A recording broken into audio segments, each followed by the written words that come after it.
So guys most welcome. Physiology 8 unit, ये भी पहले पेपर का सबसे ज़्यादा इंपॉर्टेंट और सबसे बड़ा यूनिट है।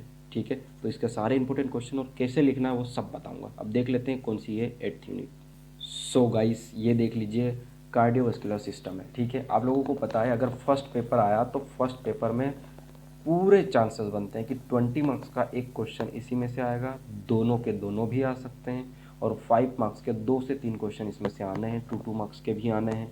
ठीक है, तो ये फर्स्ट पेपर के हिसाब से बहुत ज़्यादा इंपॉर्टेंट यूनिट है। तो अच्छे से देखिए, जो मैं बता रहा हूँ आपको 110% पूरे के पूरे याद करना है। ठीक है, तो चलिए चलते हैं पहले चैप्टर से। सेकेंड चैप्टर से स्टार्ट कर रहे हैं, यानी कि फर्स्ट चैप्टर में से कुछ नहीं होगा, सेकेंड चैप्टर है। तो अपना सेकेंड चैप्टर क्या है? Property of cardiac muscle. ठीक है, तो इसमें A1, 2 और 5 मार्क्स क्वेश्चन आते हैं। बाकी इतना भी इंपॉर्टेंट नहीं है, ये 1 और 2 मार्क्स के थोड़े सिंपल जो ionic basis of action potential आपको रीड करके जाना है, और साथ ही पेस मेकर। ठीक है, दोनों रीड करके जाना है, मतलब आपको थोड़ा बहुत एकदम याद होना चाहिए। बहुत सिंपल है, एक बार भी रीड करोगे तो आपको याद हो जाएगा। ठीक है, अब हम चलते हैं नेक्स्ट चैप्टर, थर्ड चैप्टर की ओर, जो कार्डियक साइकिल है, मस्ट है। 20 मार्क्स में आ सकता है, 25 मैंने बोल रखा है, यानी कि 20 या 5 के लिए मस्ट है। कार्डियक साइकिल इस पूरे कार्डियोवास्कुलर सिस्टम में बहुत ज़्यादा इंपॉर्टेंट है। एक है कार्डियक साइकिल और कार्डियक आउटपुट, ये 20 मार्क्स के 100% अगर किसी पे ऐसा अगर आने का चांसेस रहेगा तो ये दो है। ठीक है, तो कार्डियक इन डिटेल्स, ठीक है, कार्डियक साइकिल इन डिटेल्स, यानी कि कार्डियक साइकिल की पूरी डिटेल पूछ सकते हैं, या फिर इजेक्शन फ्रैक्शन, जो इजेक्शन फ्रैक्शन शॉर्ट नोट के लिए बहुत ज़्यादा इंपॉर्टेंट है। ठीक है, तो आपको कार्डियक साइकिल पूरा रीड कर लेना है, जितने भी चार्ट है, जितने बॉक्स हैं, जितनी टेबल्स दे रखी है, आपको सब कुछ याद करना है, क्योंकि 20 मार्क्स में आपको लिखना पड़ेगा। कम से कम आप 8 से 10 पेज, यानी कि मतलब मिनिमम में बोलो 6 से 8 पेज तो आप फुलफिल करके आओ। 6 से 8 पेज तो आप एटलीस्ट कवर करके आओ। ठीक है, 20 मार्क्स में। अब चलते हैं next chapter, fourth chapter, heart sound. Heart sound तो आपको पता ही होगा, हार्ट साउंड जो भी हैं इसकी पूरी एक बढ़िया तरीके से चार्ट बना हुआ, वो हार्ट साउंड का पूरा पॉइंट अगर आएगा तो 2 मार्क्स में आ सकता है, या फिर 5 मार्क्स में, या फिर इसके ऊपर MCQ भी आते हैं, तो याद रखिएगा। अब फिफ्थ चैप्टर की ओर जाते हैं, तो फिफ्थ चैप्टर क्या है वो, मतलब MCQ के हिसाब से, या फिर आपको सिर्फ ऐसे ही आना चाहिए कि कार्डियक म्यूवमेंट क्या होती है, ये क्या चीज़ होती है। ठीक है, बस इसकी डेफिनेशन रीड करके चले जाना। देन सिक्स्थ चैप्टर क्या है? इलेक्ट्रोकार्डियोग्राम। यस, ये है इंपॉर्टेंट। इसका फर्स्ट क्वेश्चन क्या है? ECG। तो ECG में इस चैप्टर में नहीं होगा, इससे पहले जो कार्डियक साइकिल पढ़ा ना, उस चैप्टर में इसका एक बढ़िया तरीके से ग्राफ है। ECG आया मतलब आपको ग्राफ बनाना है। जो आप नॉर्मल ECG का डायग्राम बनाओगे वो तो बनाओगे, साथ ही वहाँ पर एक ग्राफ है वो आपको बनाना है। ठीक है, और ये नीचे के तीनों क्वेश्चन कौन से हैं? 2 मार्क्स और 1 मार्क्स के क्वेश्चन। PR इंटरवल क्या होता है, ST सेगमेंट क्या होता है, और J पॉइंट क्या होता है, ये तीनों आपको उसी चैप्टर में मिल जाएंगे।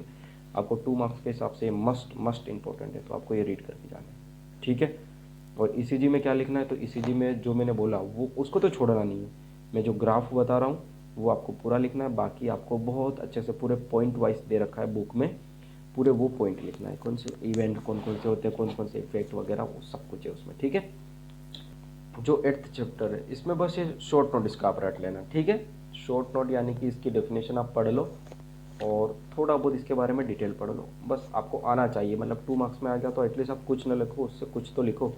तो 2 मार्क्स के हिसाब से आपको ये लिखना है, राइट। अब नेक्स्ट चैप्टर है 9th नहीं है 10th। ओके, तो मैंने जो कोष्टक में लिख रखा है ना, अगर आपको चैप्टर के हिसाब से समझ में नहीं आए तो आप वहाँ से देख लेना। कार्डियक आउटपुट मैंने बोला था ना 20 मार्क्स में मस्ट इंपॉर्टेंट है, फुल डिटेल पूरा cardiac output A to Z आपको पूरा रटना है, जितना भी बुक्स में सारे पैराग्राफ्स, उसमें दो अलग अलग है आई थिंक मुझे, इंट्रा आर्टिकुलर और इंट्रा वेंट्रिकुलर। ठीक है, उनके जो दोनों ग्राफ है वो आपको वो भी बनाने हैं। साथ में कार्डियक आउटपुट के जो अपने अपने जो कार्डियक आउटपुट की एक पूरी अच्छे से एक टेबल है वो आपको अच्छे से बनानी है। इसमें कौन कौन से इवेंट्स होते हैं वो सब कुछ करना है। ठीक है, तो ये पूरा हो गया। दूसरा मेन इसमें अलग से क्या आ सकता है? Factors maintaining cardiac output. ठीक है, फैक्टर्स कौन कौन से इफेक्ट करते हैं कार्डियक आउटपुट को, वो आपको बनाना है, वो आपको बताना है। और इसके अलावा जैसे 5 मार्क्स के ये जो मैंने पूरा डिटेल कार्डियक बता दिया, इसमें आपको सब कुछ लिखना है। फैक्टर, वेक्टर्स, वेनस रिटर्न इसके अंदर ही आता है। जो फैक्टर्स आप करोगे ना, फैक्टर्स बहुत बड़ा आया क्वेश्चन है 5 मार्क्स में, लेकिन अब 20 मार्क्स का आ गया तो इसमें सब कुछ लिख देना है। और अगर फैक्टर्स भी नहीं आया तो डिटेल्स ऑन वेनस रिटर्न, ये वेनस रिटर्न इसके अंदर ही आता है, फैक्टर ही है लेकिन सिर्फ वेनस रिटर्न भी आ सकता है। ठीक है, और जो फिफ्थ प्रिंसिपल वो तो मैंने पहले ही बताया था, लेकिन इसमें से भी आप पढ़ लेना ये और वो इससे पहले भी। तो ये 2 मार्क्स के हिसाब से जो फिफ्थ प्रिंसिपल है ये छोटा क्वेश्चन है, शॉर्ट नोट के हिसाब से आएगा।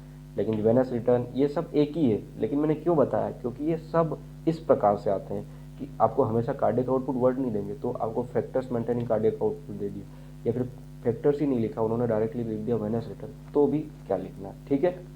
तो Venus return 5 marks, maintaining 5 marks, और पूरा आएगा तो कार्डियक आउटपुट आएगा, ठीक है। और इफेक्ट जो लास्ट वाला है वो छोटा शॉर्ट नोट है 2 मार्क्स के हिसाब से। तो नेक्स्ट चैप्टर अपना 13, मतलब इससे जो बीच के रह गए उसमें से कुछ भी इंपॉर्टेंट नहीं होगा। हार्ट रेट तो आपको पढ़नी है, शॉर्ट नोट की। शॉर्ट नोट मीन्स 1 मार्क्स में भी पूछ सकते हैं हार्ट रेट क्या होता है, इसका क्या एग्जैक्ट क्या रेट है इसका, ठीक है, काउंट क्या है। फिर रेगुलेशन ऑफ हार्ट रेट वो तो आपको पढ़ना ही है। ब्रेडिकार्डिया और टेकिकार्डिया का बढ़िया से चार्ट बना हुआ है वो पढ़ना है, ठीक है। तो ये इसमें से 5 मार्क्स का, इसमें से 5 मार्क्स का क्वेश्चन आ सकता है हार्ट रेट का रेगुलेशन, राइट। और ब्रेडिकार्डिया टेकिकार्डिया तो इनके अंदर ही आपको लिखना रहता है रेगुलेशन के अंदर, लेकिन अलग से पूछ ले 2 मार्क्स में तो आपको वो छोटे छोटे क्वेश्चन, यहाँ पर आता है 20 मार्क्स का क्वेश्चन, ठीक है। तो आपको ये रिमेंबर, आप याद रखिए कि 20 मार्क्स से कुछ ही मैंने चैप्टर्स बताए और उसी में से ही आना है, ठीक है। तो इसमें क्या है, आर्टेरियल ब्लड प्रेशर, ये शॉर्ट नोट है, ठीक है। आर्टेरियल ब्लड प्रेशर आपको स्टार्टिंग में ही मिल जाएगा चैप्टर में, उसका शॉर्ट नोट यानी आपको रीड करके जाना है। और regulation of arterial blood pressure ये तो मस्ट है, 20 मार्क्स में आएगा तो ये आएगा क्या, regulation of arterial blood pressure. और 5 मार्क्स में आएगा तो शॉर्ट टर्म रेगुलेशन, उसका दूसरा नाम है नर्वस मैकेनिज्म, या फिर लॉन्ग टर्म मैकेनिज्म जिसका दूसरा नाम है रेनल मैकेनिज्म। तो ये होता है अलग अलग, 5 मार्क्स में सिर्फ शॉर्ट पूछ लेंगे या फिर लॉन्ग पूछ लेंगे।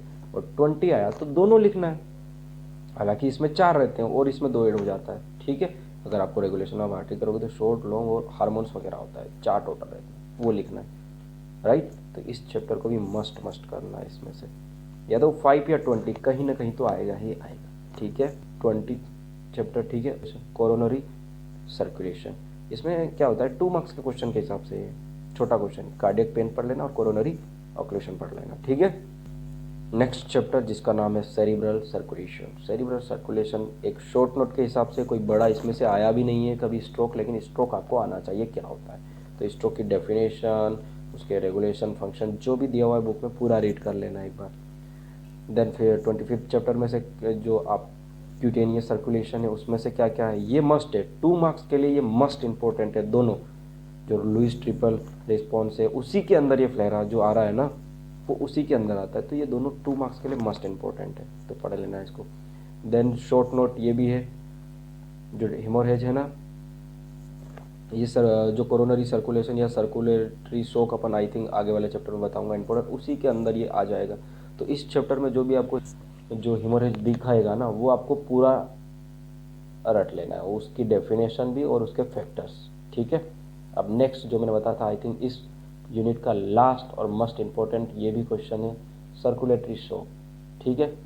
ये आपको पूरा डिटेल में शॉक पूछ लिया तो 20 मार्क्स में भी आ सकता है, 20 मार्क्स का क्वेश्चन 100% बन सकता है। ऑल टाइप के सर्कुलेटरी शॉक लिख दो, ऑल टाइप के सर्कुलेटरी शॉक अगर ये बोल दिया तो आपको वहाँ पर बढ़िया तरीके से दे रखा है बुक में इसके अच्छे से, मतलब ये क्वेश्चन आया तो बुक का एज इट इज़ भी लिख दोगे तो बहुत मार्क्स मिल जाएंगे, क्योंकि अच्छे से बढ़िया तरीके से चार्ट बना रखे हैं और जो थ्योरी भी है वो पूरी पॉइंट वाइज है, ठीक है। तो इसमें आपकी कोई मिस्टेक नहीं होनी चाहिए। तो 20 मार्क्स के मैंने 2 आई थिंक 4 चैप्टर बताए वही है इंपॉर्टेंट, और 5 मार्क्स का जो चैप्टर में बता रहा हूँ 20, अगर उसमें से 20 का नहीं आया तो 5 मार्क्स का आएगा, राइट। तो thank you so much my all dear friends for your love, please like this video and share with your friends. जय हिंद, जय भारत।